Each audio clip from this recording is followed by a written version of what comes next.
Ali Baba and 40 Thieves. There lived two brothers, Qasim and Ali Baba. The elder brother Qasim was married to the daughter of a rich merchant, but Ali Baba was a poor woodcutter.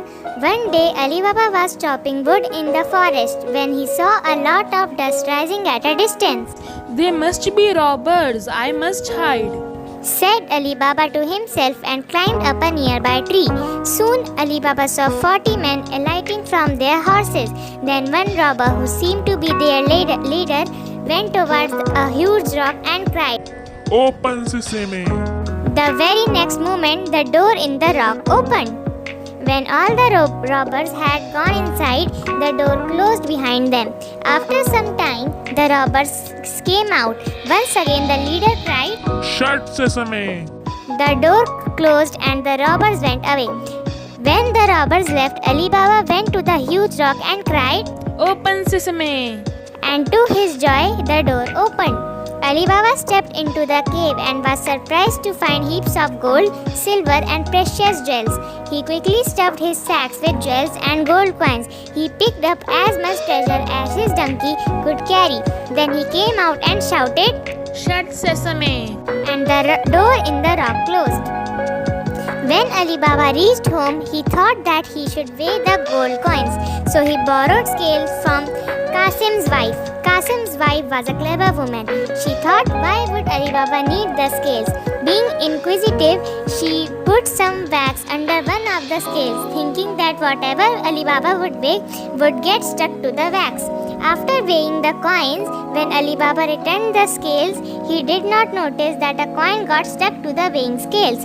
When Qasim's wife saw the gold coin, she rushed to her husband and said, Your brother is now so rich that he doesn't count his money, he weighs it. Qasim was curious. He went to Ali Baba and asked him about the gold coins.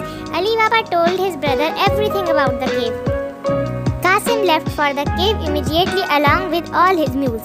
On reaching the large rock, he said the magic words. The rock moved and he entered the cave. Using the magic words, he closed the door. Then, without wasting a moment, he started loading his mules with the treasure. In his excitement, his head got muddled up and he forgot the magic words to get out of the cave. In the meanwhile, the thieves returned. When the robbers saw the mules inside the cave, they pulled out their daggers. It didn't take them long to find Qasim. They killed him mercilessly. They chopped his body and hung it outside the cave. When Qasim did not return, her wife grew anxious.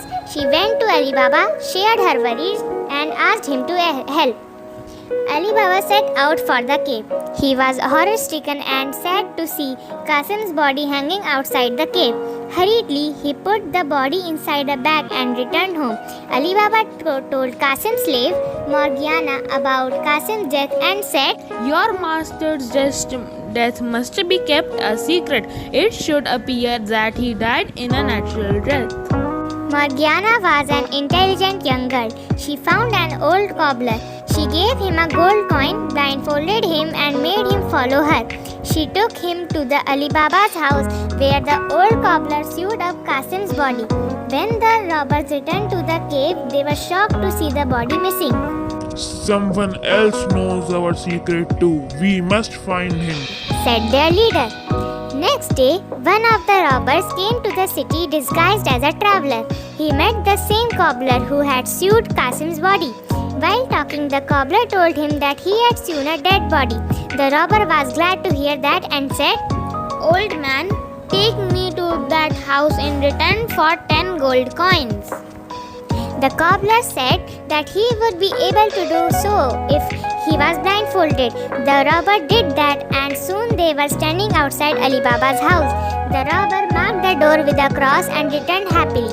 Morgiana saw the robber marking the door with a cross. Smelling foul play, she marked every house on the street with a cross. The next day, the robber returned to Ali Baba's house along with his leader. To his surprise, they saw that everyone's house on that street was marked with a cross. The leader was very furious, and when they returned to the cave, he killed the robber. The next day, the leader went to the town and identified Ali Baba's house. On his return, he ordered his men to buy 39 large barrels. One jar was filled with oil and the robbers hid themselves in the remaining jars. The leader, disguised as an oil merchant, came to the town. He stopped at Ali Baba's house and said, I am an oil merchant passing this way. I seek shelter for the night. Ali Baba graciously welcomed him to his house. Later that evening, when Morgiana began cooking, she ran short of oil. Morgiana decided to take some from the merchant's barrels. She went to the yard where the barrels had been kept, but when she came near the first jar, she heard a voice ask, Is it time, master? Morgiana understood that their guest was no oil merchant, but they were all robbers who had come to kill Ali Baba. Not yet, she whispered. Morgiana went around till she came to the barrel with oil. She took oil from the barrel in a container and boiled it. Then she poured the hot oil into every barrel, killing the robbers. Once the oil merchant was asleep, she plunged a dagger into his heart. They were the 40 thieves, master, she told Ali Baba. Ali Baba thanked her for saving his life and rewarded her by marrying her to his nephew, Qasim's son.